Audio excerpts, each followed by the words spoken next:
Hello বন্ধুগণ, সকলে কেমন আছেন? আশা করছি ভালো আছেন। এই দেখুন, সকাল থেকে আমি কচুর শাক পেয়ে গেছি। পেয়ে গিয়ে এখন রান্না করব। আজকে বিশ্বকর্মা পুজো, তো আমার বাপের বাড়িতে কচুর শাক রান্না হতো আগের দিন। মানে অরন্ধন, যেটা রান্না পুজো যেটা বলে। সরস্বতী পুজোতে হতো একবার, আর এখন একবার হতো। কচুর শাকটা হতোই হতো, নারকোল দিয়ে কচুর শাক হতো, ইলিশ মাছ হতো, আমড়ার চাটনি হতো। তো আমি সেইটাকে মানে খুব ইচ্ছা হলো যে কচুর শাক খেতে, তো পেয়েও গেলাম।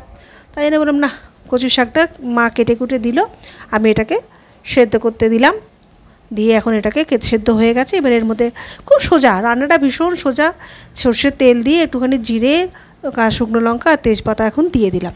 আর কচুর শাকটা সেদ্ধ হয়ে গেছে, সেই জলটা ফেলে দিয়ে একটু ঠান্ডা জল ওর মধ্যে দিয়ে আরেকবার একটুখানি ভালো করে ওটাকে ধুয়ে জলটাকে একটু চিপে চিপে ফেলে দেবো। দিয়ে নাড়াচাড়া করে হলুদ, নুন, মিষ্টি যা যা দিতে হয়।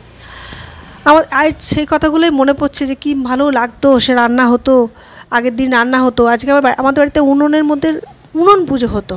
একটা মা মনসার ডাল পোতা থাকতো, মা মনসার পুজো হতো। আর তো গাড়ি পুজো হতো। তারপরে বাবার কারখানায় যেতাম আমরা পুজো দেখতে, এসে বিশাল পুজো, মানে ইস্কো কারখানা যেটা আর কি, কুলটি। তো খুব ভালো লাগতো। আর তারপরে সে দুপুরবেলা এসব খাওয়া। এখন তো সব উঠেই গেছে, আমাদের নেই, শ্বশুরবাড়িতে নেই। তো কী হয়েছে, আমি বললাম না, কচুর শাকটা নিয়ে এসো।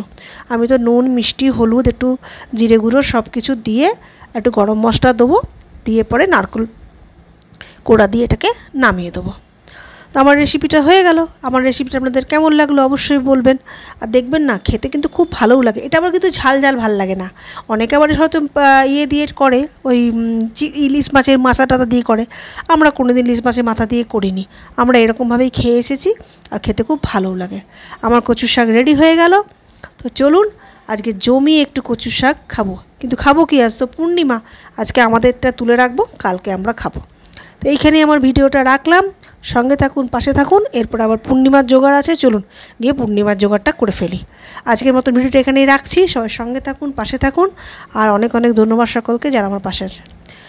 পরে ভিডিওতে চোখ রাখুন, সঙ্গে থাকুন। Bye bye.